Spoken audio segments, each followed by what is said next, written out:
আসসালামু আলাইকুম। হিন্দু ভাই ও বোনেদেরকে জানাই নমস্কার। অন্যান্য ধর্মের জাতি ভাই ও বোনেদেরকে জানাই আদব। আমি তান্ত্রিক বড়ুয়া। আজকে শত্রুকে মা কালী চালান বান মারার নকশা, অর্থাৎ হলো আপনার শত্রুকে বান মারার মা কালী চালান দিয়া। আপনার যদি এমন কোনো শত্রু থাকে, শত্রুর জ্বালায় যদি টিকতে না পারেন, শত্রুকে যদি শায়েস্তা করতে চান, শত্রুকে যদি উচিত শিক্ষা দিতে চান, তাহলে এই নকশাটি আপনার জন্য খুব পরীক্ষিত, শক্তিশালী, পাওয়ারফুল। এবার আসেন, যখন দেখবেন আপনার একজন শত্রু বা দুইজন শত্রু বা পাঁচজন শত্রু আছে,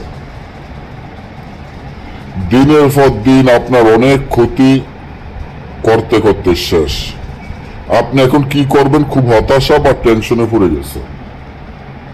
কোনো কবিরাজ বা তান্ত্রিককে বিশ্বাস করতে পারতেছেন না, কারণ সবাই ধোঁকাবাজ, সবাই টাকা খাচ্ছে কিন্তু কাজ করে দিতে পারতেছে না। আসলে আগের দিনে মুরব্বীরা কইতো যে চুন খাইতে খাইতে দাগ গাল লাইছি দাগ করে, এখন দই দেখলেও ভয় লাগে।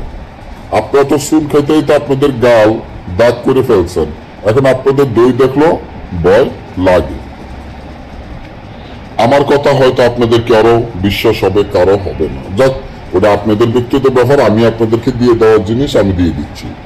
এই তাবিজটি আপনারা সুন্দর মতো লেখিয়া, মা কালীর চন্দ্রন দ্বারায় লেখিয়া চিতায় গেড়ে দিবেন, শত্রুর নাম, শত্রুর পিতা মাতার নাম দিয়ে।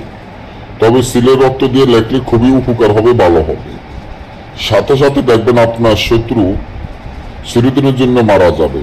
না বুঝলে বা আমাদের থেকে কাজ করলে যোগাযোগ করবেন। ভালো থাকবেন। যে কোনো কাজে ফোন করবেন।